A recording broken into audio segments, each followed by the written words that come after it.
much indeed for coming to our press conference this morning. My name is Gerald Kaufman. I'm Member of Parliament for Manchester Gorton. And with me today are Robert Marshall Andrews, Martin Linton, Baroness Tong and Lord Ahmed, all of whom accompanied us on this delegation. It was a delegation organised by the European Campaign for the End of the Siege on Gaza. 60 European parliamentarians from 13 European countries took place, ranging from Ireland in the east to Slovakia, west to Slovakia in the east, and from Germany in the north to Greece in the south. There were parliamentarians from each from countries' national parliaments, from the European Parliament, and in this country there were representatives also from the devolved parliaments.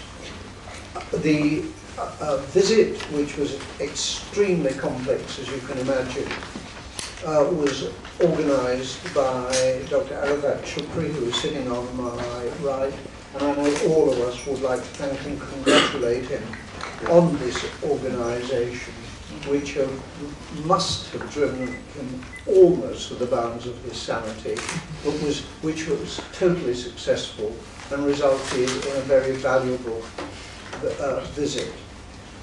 The visit was, we left London last Thursday, stayed overnight in Cairo, and then left by road on Friday morning to travel to the Rafah crossing into the Gaza Strip.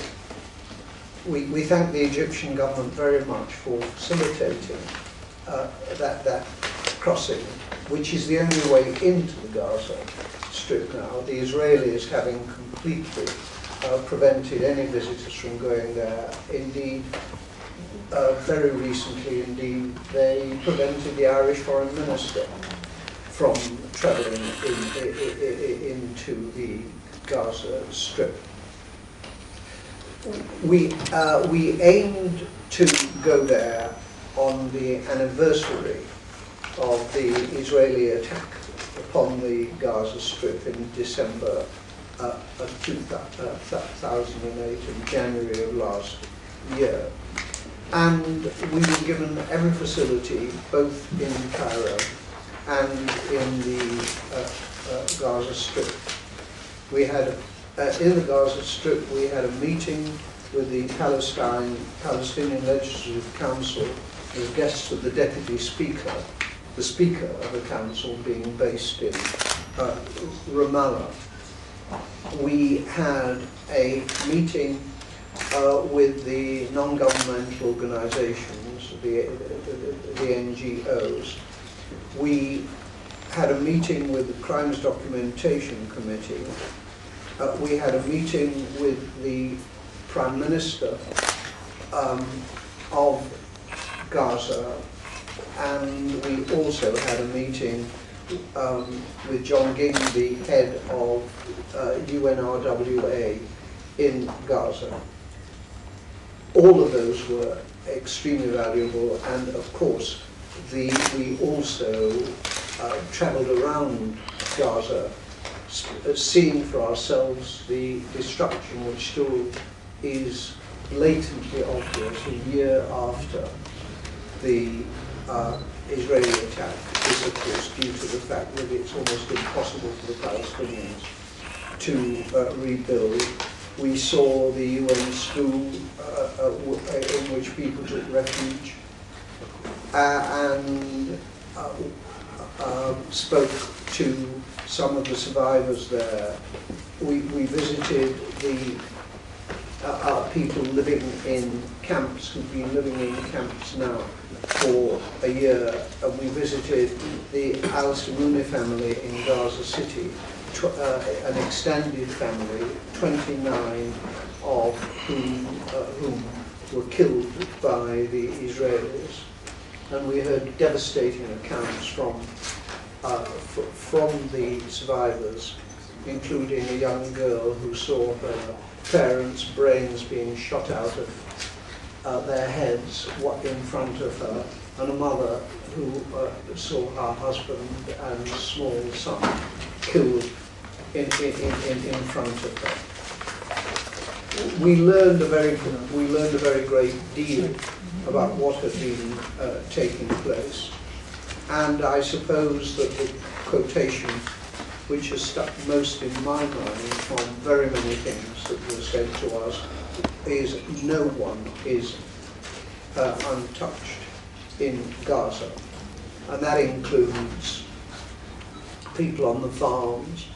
For example, we came by a strawberry farm where 10,000 people had worked, which has closed down because it is impossible for them to export their strawberries. We spoke to the Minister of Prisoners and Detainees.